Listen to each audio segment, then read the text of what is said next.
시청자 여러분 안녕하세요. 오늘 방송은 미크로네시아에 있는 동마리아나 제도의 아나타한 섬에서 일어난 사건의 스토리를 테마로 진행하려고 합니다.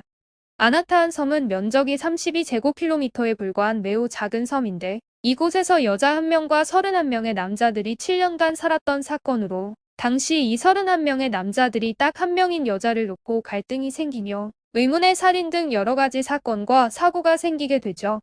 1945년 5월 24일 헤이스케마루라는 어선이 화물을 싣고 요코하마항을 출항하여 사이판 인근을 항해하는 도중 미군 전투기에 발각되어 공격을 받고 헤이스케마루와 근처에 있었던 아케보노마루 두 척의 배가 침몰되었습니다. 침몰되던 배에 타고 있던 승조원들이 죽을 힘을 다해 헤엄쳐 가서 겨우 근처에 있던 아나타한 섬에 구사일생으로 올라섰을 때 카이오마루라는 선박도 그 아나타한 섬에 도착하지만 그 배 역시 도착한 다음날 미군 전투기에 발각되어 공습을 받고 파괴되어 아나타한 섬에는 일본 해군 10명과 민간인 선원 21명, 모두 31명의 남자가 이 섬에 표류하는 신세가 된 것이죠. 아나타한 섬에선 전쟁 전부터 일본 기업의 지휘하에 야자수 농업을 하고 있었기 때문에 섬에는 70명의 원주민과 일본인 농원기술 주임 1명, 일본인 부하 직원 부부가 살고 있었는데 부하 직원이 파간 섬으로 여동생을 데리러 나간 후 소식이 끊겨 부하 직원의 아내인 히가 카즈코가 남편 없이 혼자 남아 생활하고 있었습니다. 31명이 갑자기 늘어나자 먹고 생활하기에는 섬에 남아있는 식량 자원은 한계가 있었기 때문에 한 달도 못 되어 있던 식량은 바닥이 나버렸죠.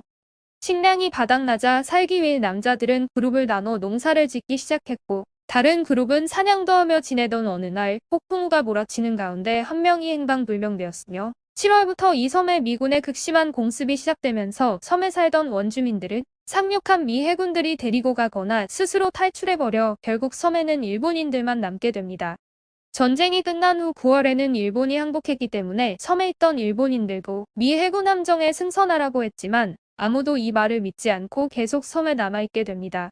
이때부터는 미군의 공습도 그치고 이미 섬 생활에 적응을 했기에 적어도 먹을 것에 대한 걱정을 안 해도 될 정도의 여유가 생기기 시작하면서 남자들은 코코넛으로 술까지 직접 제조해 파티를 열 정도로 심적인 여유가 생기자 그동안 식욕과 수면욕에 절어 있고 있었던 성에 대한 욕망이 떠오르기 시작하면서 섬에 있는 유일한 여자 히가 카즈코를 둘러싸고 남자들 사이에서 미묘한 기류가 흐르기 시작하는 것은 어쩌면 당연한 일이었을 겁니다. 얼마 후 섬에 남은 남자들은 주인과 카즈코가 부부 사이가 아니라는 것을 알게 되면서 이상 기류는 더욱 거세지며 거의 노골적으로 속마음들을 나타내며 행동하기 시작하자 카즈코는 주인과 동거하면서 보호를 받으려 했지만 주임이란 남자는 오히려 다른 남자들의 행동에 질투를 느끼며 그녀에게 폭력을 휘두르기 시작합니다.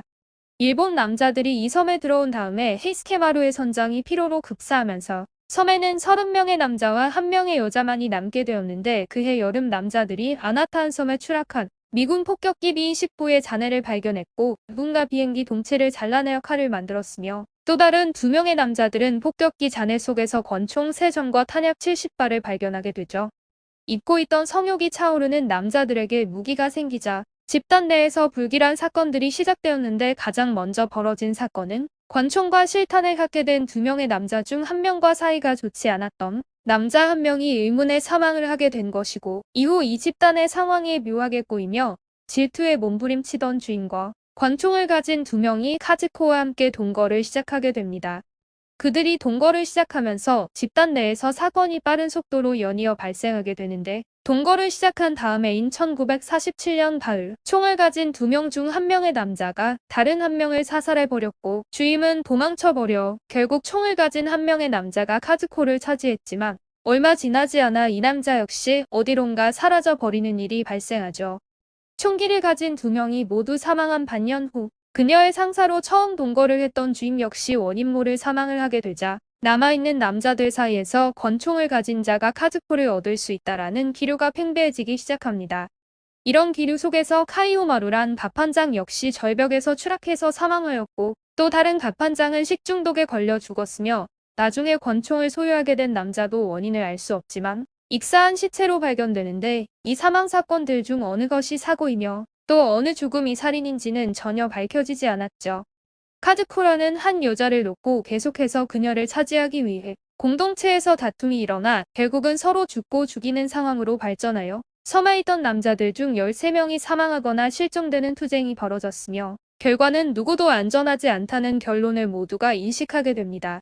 결국 이 상황을 정리할 필요가 생겼고 최고 연장자였던 남성이 나서 중재자 역할을 하여 남자에 대한 모든 선택권을 카즈코에게 주고 남자들은 더 이상 이 여자를 소유하고 즐기려는 것에 집착하지 말자는 의견을 내놓게 되자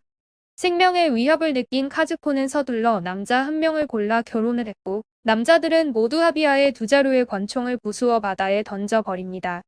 남자를 골라 결혼 생활을 하던 중 1950년 6월에 미 해군의 함정 한 척이 섬에 접안을 하자 카즈코는 기다렸다는 듯이 홀로 투항하여 구출되었고 이 여자가 섬에서 지낸 스토리와 구출된 과정이 알려지면서 카즈코는 졸지의 유명인사가 되었고 섬에 있는 남자들은 여전히 종전 사실을 믿지 못하고 섬에 계속 잔류하죠. 카즈코가 미군 함정을 타고 섬을 떠난 후 그녀와 결혼했던 남자는 병을 얻어 사망했고 아케보노마루의 선장도 사망했으며 그 후 미군 함정이 다시 접안하자 섬에 남아있던 일본군 중 한 명이 그 군함에 승선하여 섬을 떠났고